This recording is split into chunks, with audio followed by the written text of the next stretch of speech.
이 미디안 이 광야에서 양을 치면서 하루하루 아무런 소망 없이 살아가던 80대 노인 모세에게 하나님께서 어느 날 호렙산에서 나타나사 애굽에 있는 너 동족에게 가서 바로의 손에서 이스라엘 백성들을 구원하여 내라 하는 엄청난 사명을 모세에게 주셨을 때 이 모세는 크게 당황하여 그 사명 앞에 주저할 수밖에 없었지요. 현재 자신의 모습으로는, 현재 자신의 능력과 힘으로는, 내 상황과 형편으로는 도저히 그 사명 감당하는 것이 불가능해 보였기 때문에 주신 그 사명 앞에서 주저할 수밖에 없었어요. 그러나 하나님께서는 그런 모세에게 어떤 말씀을 주셨습니까? 내가 반드시 너와 함께하리라. 이 말씀을 주시는 가운데 그 사명 감당할 수 있도록 용기와 힘을 북돋아 주셨던 것을 어제 말씀을 통해서 우리가 살펴보았습니다. 이러한 말씀을 듣고 모세는 하나님이 이렇게 직접 나타나서 직접 말씀하여 주시는 가운데 또 그 사명 감당할 수 있도록 내가 너와 함께하리라 이렇게 말씀해 주신 이 말씀을 듣고는 그의 놀란 가슴을 이제 다소 누그러뜨리며 그렇다면 이 하나님의 명령과 사명 앞에 순종해야 하는 것이 아닌가 하는 마음이 들게 되었어요. 그러나 그럼에도 불구하고 여전히 모세의 가슴 한켠에 걸리는 것 한 가지는 자신이 애굽에 있는 이스라엘 동족에게 갔을 때에 그들은 분명히 누가 당신을 보냈어? 당신을 보낸 그 신의 이름이, 하나님의 이름이 도대체 무엇이요? 하고 하나님에 대해서 물어볼 텐데 그때 그들에게 무엇라고 제가 대답을 해야 하겠습니까? 하나님께 아뢰는 것으로 오늘 본문이 시작되고 있는 것을 보게 되지요. 13절에 이렇게 기록이 되고 있습니다. 모세가 하나님께 아뢰되 내가 이스라엘 자손에게 가서 이르기를 너희의 조상의 하나님이 나를 너희에게 보내셨다 하면 그들이 내게 묻기를 그 이름이 무엇이냐 하리니 내가 무엇이라고 그들에게 말하리까? 하나님, 내가 이스라엘 백성들에게 갔을 때 이스라엘 동족이 나에게 너를 보낸 그 신이, 그 하나님이란 분이 도대체 누구냐라고 물어볼 텐데 내가 뭐라고 대답을 해야 하겠습니까? 라고 하나님께 아뢰는 거예요. 근데 여러분, 이 질문을 가만히 묵상해 보니까 이 질문이, 모세의 질문이 너무 씁쓸하고 안타까운 질문이었습니다. 왜 그러냐면 여러분, 창세기 때만 하더라도 이스라엘 백성들이 어떤 민족이에요?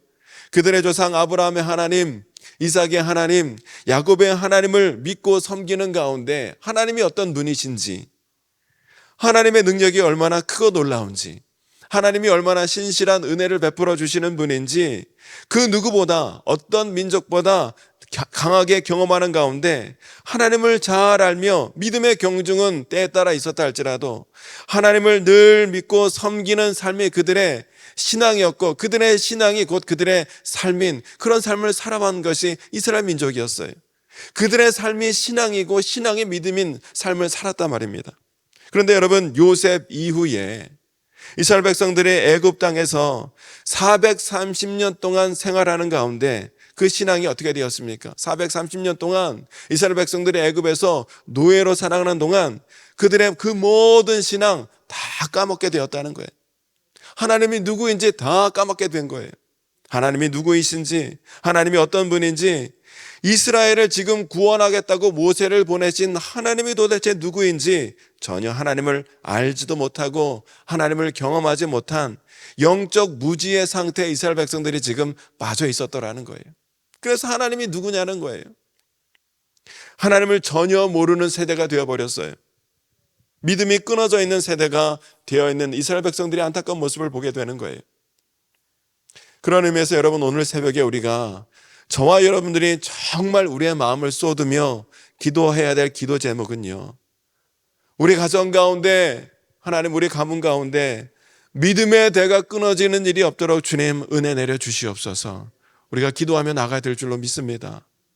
하나님, 우리 자녀와 후손들 가운데 하나님을 모르고 하나님을 섬기지 않는 가운데 그저 세상의 헛되는 것에 빠져 세상의 영적 노예로 살아가는 일이 우리 자녀와 후손 가운데 결코 없도록 우리 자녀와 후손들의 믿음을 붙들어 주시고, 무너지고 망가진 믿음이 있다면 그 믿음이 다시 한번 회복되어질 수 있도록 하나님 은혜 내려 주시옵소서. 우리 간절히 기도하며 나아가야 된다는 사실이에요. 여러분, 아무리 우리 가문이 2대째, 3대째, 4대째 믿음의 가문이에요. 우리 가문 선진 가운데 하나님이 얼마나 놀라운 은혜와 역사와 축복을 내려주시는지 몰라요. 아무리 우리가 그렇게 말한다 할지라도 지금 내 자녀와 후손 가운데 믿음의 대가 끊어져 있고 하나님을 모르는 세대가 계속 나오게 된다면 이 얼마나 안타까운 일이 되겠냐는 것이에요. 그러나 여러분, 안타깝게도 이러한 현상들이 우리 주변에 많이 일어나고 있는 것을 보게 되지요. 여러분, 저 어릴 적 교회 다닐 때만 해도 우리 교회에 우리 자녀들로, 우리 어린이들로 교회가 북적북적했어요. 교회 학교마다 어린이들이 그냥 북적북적하고 여름 성경학과만 되면 더 많은 어린이들이 몰려와서 흰그룹 뭉게뭉게 부르면서 얼마나 많은 어린이들이 이 교회에 차고 넘쳤는지 몰라요. 중고등부 때도요, 뭐 수련회라든지 무슨 문학의 밤이라든지 얼마나 많은 주 안에서 활동이, 교회 안에서 많은 활동을 우리가 했는지 모른다는 거예요. 그런데 지금은요, 교회마다 여러분, 교회학교 어린이들이 없어서 교회학교 문을 닫는 교회들이 점점 많아지고 있다는 거예요. 코로나 이 사태 때문에 더욱더 그 현상이 심각해지고 있다는 것입니다. 물론 우리나라 출산율이 낮아져서 어린 자녀들의 인구가 적어진 탓도 있겠지만, 그러나 있는 그 자녀들마저 교회에 나오지 않고 하나님을 모르는 세대로 지금 되어버리고 있다는 사실이에요. 우리 어린 자녀들이 하나님을 모르는 세대가 지금 계속 되어가고 있는 거예요. 호세아 선지자는 이스라엘 백성들 가운데 하나님을 아는 지식이 없어서 망하는 안타까운 현실을 보면서 다음과 같이 탄식한 바가 있죠. 호세아 4장 6절, 내 백성이 지식이 없으므로 망하는도다. 네가 지식을 버렸으니 나도 너를 버려 내 제사장이 되지 못하게 할 것이요, 내가 내 하나님의 율법을 잊었으니 나도 내 자녀들을 잊어버리라 말씀한 것이 있어요. 여러분, 대한민국 대학생 복음화율이 3%도 되지 않는데요. 미 전도 종족국과 분리되는 그와 똑같은 복음화율이라는 거예요. 이 안타까운 현실 가운데 우리는 더 이상 여러분, 우리 자녀와 후손들이 하나님을 떠나는 일이 없고 하나님을 모르는 세대가 되지 않도록, 우리 자녀와 후손들이 더 이상 이 세상에 영적 노예로 살아가는 일이 없도록 우리 부모 세대가 먼저 더욱더 깨어 기도하며 나아가야 될 줄로 믿습니다. 그런 의미에서 여러분, 우리 교회에서 최근에 감당하고 있는 이 다음 세대 사역이 그래서 너무나 귀하고 너무나 중요하다는 거예요. 어떻게든 우리 자녀들이 말씀을 배우고 말씀을 선포하고 말씀을 암송하고 말씀으로 살아내는 가운데 우리 자녀 세대뿐만 아니라 우리 부모 세대도 가정에서부터 하나님의 말씀을 붙들고 말씀대로 살아내려라 몸부림치는 가운데 하나님과 함께 하셔서 하나님이 망가지고 무너진 모든 것들을 회복하여 주옵소서 하는 마음으로 하는 이 모든 다음 세대 사역이 얼마나 귀한지 모른다는 거예요. 어제 우리 다음 세대 서머 캠프로 백은실 사모님 모셔서 말씀 증거해 주셨는데 얼마나 귀한 말씀들을 많이 해 주셨는지 몰라요. 그런데 너무나 감사한 것은 그 다음 세대, 우리 자녀 세대가 말씀을 암송하며 말씀을 붙들며 말씀으로 길려야 합니다, 이런 취지로 말씀하는 모든 것들이 지금 우리 교회에서 감당하고 있는 사역과 맥을 같이 하고 있어서 얼마나 기쁘고 감사한지 모른다는 것이, 우리가 영적으로 고면해지자는 것이 아니라 그만큼 지금 하나님께서는 각 교회별로 각 가정별로 모든 자녀가 하나님의 말씀으로 거룩하게 일어나기를 소원한 가운데, 하나님께서 곳곳에서 하나님의 택하신 많은 사역자들을 일으켜 세우는 가운데 하나님께서 다음 세대를 믿음으로 세우시기 원하는 강력한 사역을 지금 행하고 계시는 줄로 믿습니다. 우리가 그 하나님의 뜻을 거룩하게 분별하는 가운데 우리 교회에서 우리 자녀가, 우리 모든 자녀 세대들이 주의 거룩한 말씀으로 다시 일어날 수 있도록 우리가 함께 기도하며 나가야 된다는 사실이에요. 여러분, 우리 자녀 세대들이 더 이상 이 세대를 본받는 것이 아니라 진리와 생명 되신 하나님의 말씀을 붙드는 가운데 하나님의 영으로 강력하게 사로잡혀 거룩하게 일어난 믿음의 세대가 될 때 이 땅에 무너지고 황폐한 모든 것들이 온전히 다시 회복되어지는 놀라운 역사가 우리 가운데 또 다시 있게 될 줄로 믿습니다. 우리가 더욱더 하나님을 알아야 한다는 거예요. 하나님을 더욱더 알고 믿으며 섬기며 나갈 수 있어야 한다는 거예요. 내가 이스라엘 백성들에게 나를 보내신 하나님이 누구시라고 말하리까 하는 모세의 질문에 하나님께서 하나님 자신에 대하여 뭐라고 말씀해 주셨냐면 15절에 보니까 이렇게 말씀하고 있습니다. 15절의 말씀을 함께 읽어보겠습니다. 시작. 하나님이 또 모세에게 이르시되 너는 이스라엘 자손에게 이같이 이르기를 너희 조상의 하나님 여호와 곧 아브라함의 하나님, 이삭의 하나님, 야곱의 하나님께서 나를 너희에게 보내셨다 하라. 이는 나의 영원한 이름이요 대대로 기억할 나의 칭언이라. 아멘. 하나님께서 자신의 이름을 뭐라고 말씀해 주셨어요? 여호와 하나님. 여호와 이름이 대대로 기억될 나의 칭호라 하고 하나님 자신의 이름을 통하여 하나님이 누구인지 알려주고 계신 것을 보게 되지요. 아브라함이 믿었고 이삭이 믿었고 야곱이 믿었던 하나님의 이름이 여호와 하나님이라 말씀해 주고 계신 것을 보게 됩니다. 여러분, 사람의 이름에는 다 의미와 뜻이 있는 것처럼 여호와 하나님의 이름에도 그 뜻이 있는데 그 뜻이 무엇인지 14절에서 이렇게 말씀하고 있어요. 14절 말씀 읽겠습니다. 시작. 하나님이 모세에게 이르시되 나는 스스로 있는 자이니라. 또 이르시되 너는 이스라엘 자손에게 이같이 이르기를 스스로 있는 자가 나를 너희에게 보내셨다 하라. 아멘. 여기 보니까 여호와 하나님의 이름의 뜻은 스스로 있는 자라는 거예요. 예흐웨, 아셰르, 예흐웨. 이게 히브리어 원어에 나타나 있는 스스로 있는 자 그 원문인데 하나님은 여호와 하나님의 이름이 스스로 있는 자다라고 말씀해 주신 거예요. 스스로 있는 자라는 뜻을 가진 여호와라는 이름은 세상에 단 하나밖에 없는 이름이에요. 여러분, 세상에는 같은 이름을 가진 동명이인들이 많이 있지만 여호와라는 이름은요, 하나님 외에는 누구도 사용할 수 없는 이름이에요. 오직 하나님만이 스스로 있는 자 여호와라는 이름을 사용할 수 있는 분이라는 것이지요.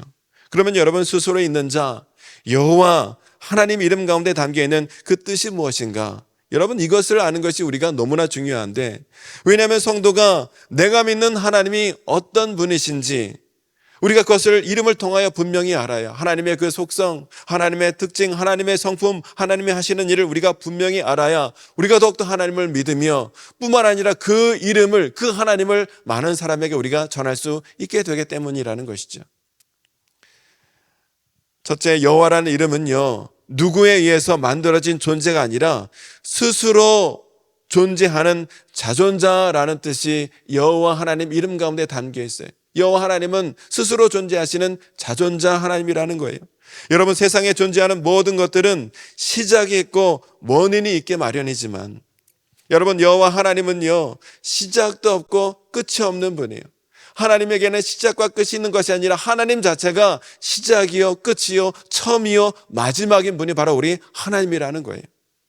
이사야 44장 6절에 말씀하기를 이스라엘의 왕인 여호와, 이스라엘의 구원자인 만군의 여호와가 이같이 말하노라. 나는 처음이요 나는 마지막이라. 나 외에 다른 신이 없느니라. 아멘. 여호와 하나님이 처음이요 마지막이시기 때문에 이와 같은 신은 세상에 또다시 없다라는 거예요. 뿐만 둘째로 여호와 하나님은 모든 만물의 창조자라는 뜻이 그 가운데 담겨 있습니다. 여호와 하나님 외에는 스스로 존재하는 자가 없다라는 말은요, 바꿔 말하면 무슨 뜻이냐면 이 땅에 존재하는 모든 만물은 창조되었다는 뜻이지요. 그러니까 세상의 모든 만물은 여호와 하나님께로부터 말미암고 여호와 하나님께로부터 비롯되었다는 것이에요. 즉 여호와 하나님은 이 세상 모든 만물의 근원이신 창조주 하나님이시라는 뜻이지요. 요한계시록 4장 11절에 말씀하기를 우리 주 하나님이여 영광과 존귀와 권능을 받으시는 것이 합당하오니 주께서 만물을 지으신지라 만물이 주의 뜻대로 있었고 또 지으심을 받았나이다 하더라. 아멘. 여호와 하나님께서 여러분 스스로 존재하시는 분이고 모든 만물을 창조하신 창조주 하나님이라는 말은 하나님이야말로 모든 만물의 소유자가 되시고 만물의 주인 되신 분, 주 되신 분이다라는 뜻이 또한 그 가운데 담겨 있어요. 이사야 43장 15절에 말씀하기를 나는 여호와 너희의 거룩한 이요 이스라엘의 창조자여 너희의 왕이니라 말씀하고 있습니다. 하나님은 세상 모든 만물을 지으신 창조주 하나님이시요 모든 만물을 소유한 주인 되신 분, 왕 되신 하나님이라는 거예요. 여러분, 오늘 우리는 본문의 말씀을 통하여 우리가 믿는 하나님이 어떤 분인지 그 이름 여호와의 뜻을 통하여 우리가 하나님에 대하여 좀 더 자세히 알게 되었어요. 여호와 하나님은 스스로 존재하시는 자존자 하나님이시고 모든 것의 처음과 끝이 되신 분이고 모든 만물을 창조하신 창조자 하나님이시고 모든 만물을 소유하신 소유자시고 주 되신 분이다 라고 우리가 말씀을 통해서 보게 됩니다. 우리가 믿는 여호와 하나님이 바로 이와 같은 분이라는 것이죠. 하나님이 누구인지 우리가 바로 알게 되면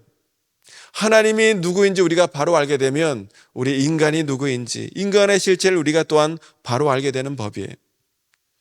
우리는 하나님처럼 자존자가 아닙니다. 우리는 시작과 끝이 있는 유한한 존재예요. 우리는 하나님이 만드신 피조물에 불과한 존재예요. 우리는 하나님의 소유, 하나님의 백성, 하나님의 종이라는 거예요. 여호와 하나님이 누구인지 제대로 알게 되면 우리는 하나님을 믿지 않을 수 없고 섬기지 않을 수 없게 된다는 것이죠. 그런데 여러분, 이 하나님이 누구인지 모르니까 인간이 자기 분수를 모른 채 한껏 교만해져서 하나님을 감히 대적하고 하나님이 없다 하는 말도 안 되는 소리를 지금 하고 있더라는 거예요. 애굽 왕 바로도 똑같은 말을 했어요. 19절에서 20절의 말씀을 보니까 내가 하노니 강한 손으로 치기 전에는 애굽 왕이 너희가 가도록 허락하지 아니하다가 내가 손을 들어 애굽 중에 여러 가지 이적으로 그 나라를 친 후에야 그가 너희를 보내리라 하고 말씀하고 있습니다. 애굽 왕 바로도 하나님이 누구인지 그가 전혀 모르니까 모세가 전하는 하나님의 말씀을 듣고도 하나님을 무시한 채 하나님을 대적하는 것을 보고 있게 되더라는 것이죠.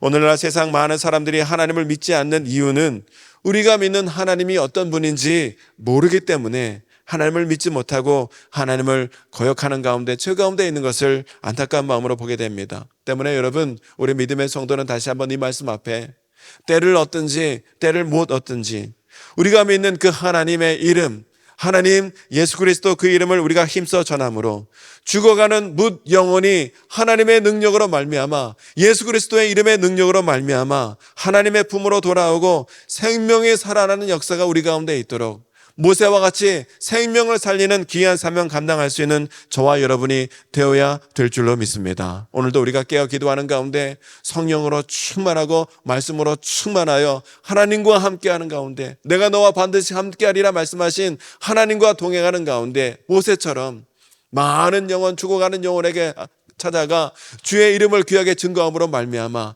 문 영혼을 살려내고 문 영혼을 그리스도의 품으로 돌아오는데 귀하게 쓰임받는 축복의 통로로 사명을 귀하게 감당하시는 저와 여러분의 귀한 삶이 되어지기를 주님의 이름으로 축원합니다. 이 시간에 함께 기도하기를 원합니다. 하나님, 죽어가는 많은 영혼을 우리 하나님께서 안타까운 마음으로 보시는 줄로 믿습니다. 많은 영혼들에게, 죽어가는 영혼들에게 생명을 살리는 능력의 이름, 우리 하나님과 예수 그리스도의 이름을 귀하게 증거하는 사명자 되게 해주셔서 뭇 영혼이 그리스도의 품으로 돌아오고 생명에 살아나는 귀한 이 사명 감당하여 생명의 열매로 하나님 앞에 영광 들리며 나아가는 우리 모든 성도가 될 수 있도록 오늘도 은혜와 말씀과 성령으로 충만하게 허락하여 주옵소서. 우리 말씀을 생각하며 기도하시고 우리 모든 기도의 제목을 놓고 간절히 기도하는 이 시간이 되길 원합니다. 우리 주여 세 번 외치고 함께 기도하겠습니다.